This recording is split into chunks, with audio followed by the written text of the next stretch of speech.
ఆంధ్రప్రదేశ్ ముఖ్యమంత్రి జగన్మోహన్ రెడ్డికి శత్రువులు ఎక్కడో లేరు. సొంత పార్టీలోనే పలువురు కార్యకర్తలు నేతల రూపంలో ఉన్నారని చెప్పడానికి ఈ ఒక్క ఘటన చాలు. ఆంధ్రప్రదేశ్ ఎన్నికల్లో గెలిచి మరోసారి అధికారాన్ని దక్కించుకోవాలని ప్రయత్నిస్తున్న జగన్ పరువు ఈ రకంగా తీసేస్తున్నారు. జగన్ సిద్ధం పేరుతో ప్రచార కార్యక్రమాలు నిర్వహిస్తున్న నేపథ్యంలో ఏకంగా సిద్ధం లోగో, జగన్ ఫోటోలతో కండోమ్ ప్యాకెట్లను కూడా అమ్మేస్తున్నారు. అయితే ఇలా పార్టీ లోగోతో కండోమ్ ప్యాకెట్లు తెలుగుదేశం పార్టీ కూడా అమ్ముతుండడం గమనార్హం. పసుపు రంగు ప్యాకెట్లో తెలుగుదేశం పార్టీ లోగోలతో కండోమ్లు అమ్మేస్తున్నారు. అసలు ఎన్నికలకు కండోమ్ ప్యాకెట్లకు సంబంధం ఏంటి అనుకుంటున్నారా? ఉంది.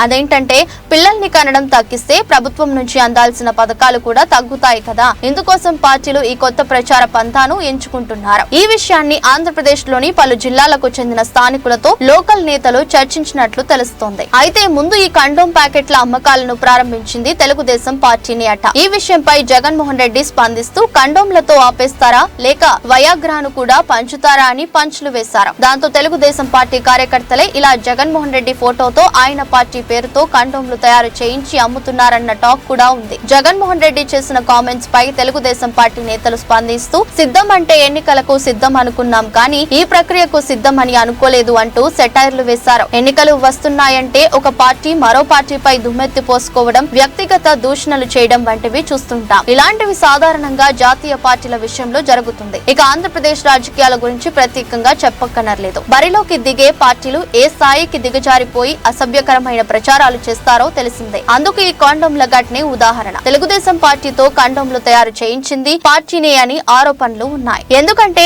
ఆ కండోమ్లు బయటికి రాకుండానే వైఎస్ఆర్సీపీ వాటి గురించి ప్రస్తావిస్తూ కండోమ్లతో ఆపేస్తారా లేక వయాగ్రాలు కూడా ఇస్తారా అని ట్విట్టర్ లో కామెంట్ చేశారు. అప్పుడే తెలుగుదేశం పార్టీల కండోమ్ల సంగతి బయటకి వచ్చింది. మమ్మల్ని ఇలా అవమానిస్తారా అనుకుంటూ పలువురు తెలుగుదేశం పార్టీ మద్దతుదారులు కూడా ఇలా పార్టీ లోగోతో కండోమ్ ప్యాకెట్లు తయారు చేయించి ఇదెక్కడి దిక్కుమాలిన ప్రచారం అంటూ ప్రజల చేత తిట్టిస్తున్న వీడియోలు తీసి సోషల్ మీడియాలో పోస్టు చేస్తున్నారు. ఈ దిక్కుమాలిన రాజకీయ ప్రచారాల్లో జనసేన పార్టీ ఇన్వాల్వ్ కాకపోవడం మంచిదైంది. జనసేన ఎప్పుడూ కూడా ఇలాంటి చిల్లర పనులకు పాల్పడలేదు. ఎందుకంటే జనసేనాని పవన్ కళ్యాణ్ గ్రౌండ్ లెవెల్ కార్యకర్తలకు బాగా ట్రైనింగ్ ఇచ్చారు. నలుగురిలో నవ్వుల పాలు కాకూడదని ముందుగానే హెచ్చరించారు. తెలుగుదేశం పార్టీతో పొత్తులు ఉన్నప్పటికీ జనసేన ఇలాంటి చీప్ రాజకీయాలకు పాల్పడకపోవడం మంచి విషయమే అని ఆ పార్టీని చూసి సీనియర్ పార్టీలు అయిన తెలుగుదేశం, వైఎస్ఆర్సీపీ పార్టీలు చాలా నేర్చుకోవాలని పలువురు రాజకీయ విశ్లేషకులు అభిప్రాయపడుతున్నారు.